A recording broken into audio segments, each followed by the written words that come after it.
Thank you, everybody, for coming back to the Riggs Beast channel. As always, let's go beast on that subscribe button.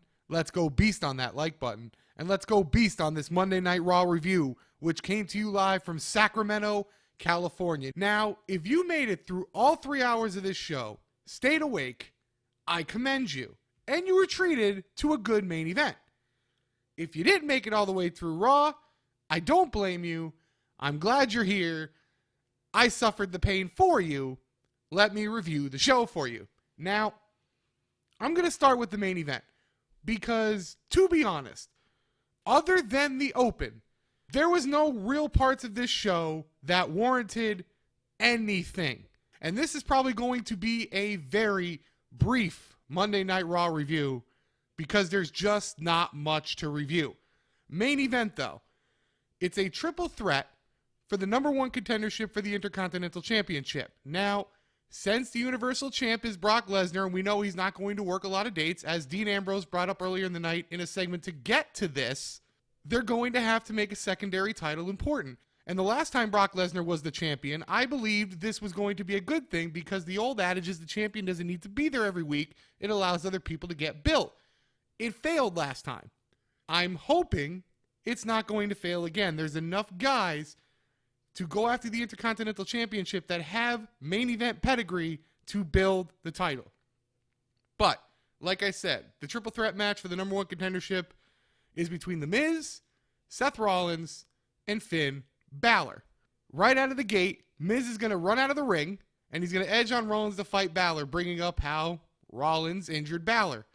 Miz is amazing at being a hateable person. Quite frankly, probably the best heel in the company because he actually is hated and enjoys it. That is the definition of a wrestling heel. Got to give the man credit where credit is due. Back to the match, he keeps poking in on fall attempts. He keeps trying to trip him up. Eventually, Balor and Rollins get tired of it. They go after the Miz. They get him back in the ring. They double team him. I want to say something else about this match. Throughout this match, there's a lot of cool spots. A drop kick into a DDT. A triple clothesline that was actually done on commercial break. These guys didn't let it be a normal triple threat where one guy lays dead on the outside and two fight, then one lays dead and the other one fights, then the other one lays dead and the other two fight. Your basic, boring triple threat. These guys did a tremendous job for a Monday Night Raw main event, not a pay-per-view, a Monday Night Raw main event of not having it slow down and be boring. Nobody stayed dead for long. Everybody was involved. Kudos to all three men for a tremendous match. Because of that, it made the two falls near the end feel important. You actually got sucked in thinking that they might end the match. And also, another key component of what made this good, no finishers. They had no finisher kickouts. Everything was either signature moves or big moves off the top via frog splash, sling blade from Finn Balor. Signatures, like I said, are off the top big moves or just hard-hitting moves, not finishers.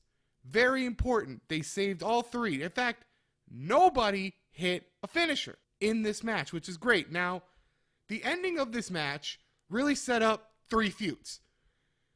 Samoa Joe versus Seth Rollins is not over, and after the finish at Payback, you had to expect it. Joe attacks Rollins, takes him out. If you remember a couple weeks ago, Bray Wyatt interrupted Balor, said he'd be watching him. Well, Balor's about to win. He's on the top rope to hit the coup de grace on Miz to win the match. Bray Wyatt music hits. Bray Wyatt's in the ring. Bray Wyatt throws Balor down, hits the Sister Abigail. Lights go out. Bray's gone. 1, 2, 3. The Miz is your number one contender for the Intercontinental Championship. Rekindling Miz and Ambrose, which they came over starting, took a little week off, came back to it. So Bray and Balor begins. Joe and Rollins continues, which it needs to, and continuation of Miz and Ambrose. Miz probably is going to take the title off Ambrose, and I wouldn't be shocked, and I believe it's the right move at this point. Ambrose needs a heel turn. Miz needs the Intercontinental Championship because beating him is going to get the entire crowd behind you, is going to get a ton of people behind you and give you a temporary boost, allowing you to do what you need to do and give you that opportunity to expand yourself. So the right move here would be for The Miz to win the belt. Balor Bray, I'm interested in it, but at the same time, I am so down on Bray because he's the Eater of L's. The Payback win did nothing for him, and it's been rinse and repeat. Rollins and Joe, you know my feelings. Samoa Joe needs to win that feud and dominate in the match to do it. He needs to be made to look like a monster. Great main event all around. The correct ending. The correct man's going after the belt. And I believe the correct man to take the belt is The Miz. Now we're going to go back to the beginning of Raw. That was the best part of Raw. So if you leave the review after this, I completely understand. I would like you to stay for the entertainment that I'm going to provide. But if you so happen to be, well, that's it. If that's the only good part of Raw, thank you for coming back to the Riggs Beast channel. Subscribe. Continue to follow for the great podcast that I provide. But for those of you who are here, let's go over the beginning of Raw, which was probably the second best part of the show. All the women in the ring for the Bliss celebration, or coronation as they called it. Bliss comes out, says that women came out here before and called themselves the Queen, but the Queen is dead, and long live Alexa Bliss, the goddess. Best female heel in the company. I am glad my fears of WWE pushing her to the back burner were wrong, and I want them to go full speed ahead with this woman. She's better than Charlotte. She's better than Sasha. She's better than Bayley at this point. Sasha as a heel can be up there with her, but right now, Alexa Bliss is getting it done. She goes to thank a few of the women. She thanks Mickie James, basically making fun of her for being old, comparing her to Moolah and Mae Young. Then she goes into Sasha, talks about how she's better than Sasha. Sasha bumps her into Nia. She's nice to Nia, basically saying, we're good. Again, love it. Goes on to Bayley and how her whole family was upset when she lost and her nephews were crying, and that now they have a real role model. Bayley jumps Alexa. All the women start fighting. And then we have our first multi-person tag match. Now, if you've subbed to me for any period of time, you know how much I generally love 6, 8, 10 plus men or women tag matches. Well, we had an 8-woman tag match tonight. Great. Now, it wasn't horrible, but it was an 8-person tag match. How good can it be when it's going to be high spot, high spot, high spot, high spot, quick move for a win? Well, that's exactly what this was. Bliss hits a DDT to Bayley for the win. The heels get the win. Like I said, it wasn't the worst. At least the women got all time, but they could have spread the women out. See, you're not going to have Roman Reigns. You're not going to have Braun Strowman on the show because of the match last night. They're going to sell injuries. You have more time. You give the cruiserweights a little more time, which they did. I'm going to go over a mistake they made there. The women could have easily had a tag match. Let's see. Nia and Bliss versus Sasha and Bayley. Hey, and then how about this? Give the women 3 segments. You can have 2 other singles matches. How about we get Mickie on TV? How about we get Emma on TV? Easy way to do it. Let's see. We have Emma and we have Alicia Fox as heels. We have Dana and Mickie James as baby faces. How about we do this? How about we have Dana versus Alicia Fox? I know Dana's bad at her job, but it gets her on TV, gives her a chance to show she's improved, and you get Emma and Mickie James, a quality singles match that can show both women are heading towards a potential title match. There's 3 segments right there. 5 minutes for a singles, 5 minutes for a singles, 7 to 8 for a tag. You're only looking at 18 minutes of the show. Makes perfect sense. I don't know why you don't go that route instead of throwing everybody into an 8-person tag match, which just becomes a cluster after a while. But we're going to move on. The next match is Gallows versus Enzo. Yep, Gallows versus Enzo. Gallows and Anderson jump Enzo and Cass before the match. Luke Gallows wins. That's it. Next was the Seth Rollins segment. This is where they set up the triple threat main event. To get to it, he did a promo praising the crowd for going through his transformation with him. He said the point was he wants Lesnar in a title match. This is when Balor comes out. He mentions how he's the one-armed man who beat Seth, just like he says Seth was the one-legged man who won an ass-kicking contest, but he tells Seth the line for the Universal title starts behind him. Then The Miz comes out, putting himself over as the most deserving Intercontinental Champion, how nobody deserves to be it. Dean Ambrose comes out, does a little skit, and that's how we get to the triple threat. And next is our first cruiserweight action of the night. Problem here, 6-man tag. Gallagher, Swan, and Tozawa versus Nice, Kendrick, and Dar. Same thing as the women's match. It wasn't bad. It was decent to watch, But it's a 6-man tag that means nothing. You can't get too into that. You just can't. Even on independent shows, even in small shows, there's a reason for multi-man matches. This is really, there's no reason for it. It's just there to fill time. And it took about 10 minutes. But Gallagher pins Kendrick.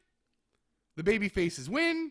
To me, multi-tag matches, especially 2 in one night, it's just lazy. It reeks of laziness. We don't know what to do. Hey, throw these guys out there. That's exactly what it reeks of. Next was the intrigue time as Sheamus and Cesaro come out. And they explain why they turned heel and went after the Hardys. And they turn on them because they stole their moment at Mania. Huge delete chant starts. Cesaro can be a great heel. He was before. Then he turned baby, and he's a decent baby. But he's a better heel right now, and quite frankly, it's the best shot they have to stay relevant. And like I said on Payback's review, this is needed until the Revival can get back in July. So though this may only be short-term, it's the right short-term move, and it gets you excited, and it gets you intrigued about what they're going to do. Well, the Hardys come out. They're still teasing the broken gimmick. I'm not surprised they didn't come out broken. They're going to save this. This is not going to be instant gratification, guys. You're just gonna have to wait. Enjoy the ride. Enjoy the tease. Enjoy the dual personalities. It's wonderful, yes? Anyway, Matt teased the broken lingo. Then they run to the ring. Sheamus and Cesaro run off, and that's it. Next, no Curtis Hawkins tonight, so Heath Slater took over the jobber role versus Apollo Crews. Yep, Heath Slater versus Apollo Crews. Crews wins. Rhino photobombs Titus taking a selfie of him and Crews. That's it. Do I think the Titus Apollo Crews angle can do something? Probably not, because it's being treated like a joke. We'll see. Next, it's about Roman and Braun's injuries, and oh boy, here we go. Angle comes out and states Roman rehurt his ribs and has other internal injuries. Strowman tore his rotator cuff, but both men are not finished with each other yet. And he starts talking about how he's going to deal with it, and Bray Wyatt comes out. Says he knows what he must do, and he can fix us. He can save us. Please fix the show, Bray. First, creative needs to fix Bray. Then Bray can fix the show. Let's do that. Let's go in order. He says Angle needs him and asks Angle if he's going to allow him to do his work, walk alongside him, or stand in his way. Angle says it's his show. Bray says it's his world. Pseudo-interesting, but as typical Bray Wyatt, he can talk you in, he can make it interesting, but the creative is going to kill it. We're going to move on. Dean is now an interviewer. Best interviewer of the night. Better than Caruso, better than Mike or Tom. I'll use a Jericho here. Whoever. Generic 1 and Generic 2. Dean Ambrose is better than both of them. It's basically joking and teases a match if Seth wins. Next, you get the second Cruiserweight match of the night, and hell, you know, a singles match. Aries and Perkins. Problem here, TJ Perkins must change his ring entrance, must change his theme. It doesn't fit the character, and it's a joke. Flat out. It's a joke now. It's hard to stomach. It's a good match. It really is. Back and forth, nice spots, about 10, 12 minutes. Aries wins it, but during the match, TJ's working on the knee, working on the knee, working on the knee. After the match, TJ puts him in the knee bar, trying to hurt him, and comes off serious, but then that gamer music hits, and you just can't take him seriously. If they're going to do anything legitimate with TJP, change his entrance, change his attire, change him now, or it's going to be a joke. After this, you get Dean Ambrose interviewing Balor. He gets him to eat a donut, which is kind of funny. Then kind of gross that he eats the same side that Balor ate.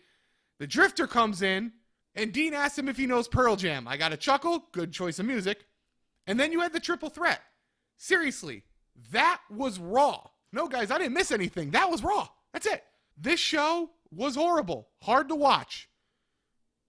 3 out of 10, and the only reason I'm giving it a 3, I'm going to give it a 1 for the open, 2 points for the main event, -5 for the rest of the show. The math may not work. I don't care. I'm giving it a 3 because that's what I'm giving it. What do you give it? Tell me in the comments. Hit me up on Twitter at @TheRigsBeast. Tell me what you think. I live tweet during all these shows, Raw, SmackDown, pay-per-views. If we get a big enough following and get people going back and forth, we can get the conversation going. I'll start covering NXT and more. I'll start covering different promotions. But guys, I don't want to waste any more of your time on a horrible Raw. Like I said, if you watched all 3 hours and you didn't have any reason to, I salute you. You are a true fan of wrestling. If you didn't, I don't blame you. I still treat you as a true fan of wrestling. You just couldn't stomach the crap. But that has been the official Monday Night Raw review. And as always, let's go beast on that subscribe button. Let's go beast on that like button. And as always, guys, keep it beast.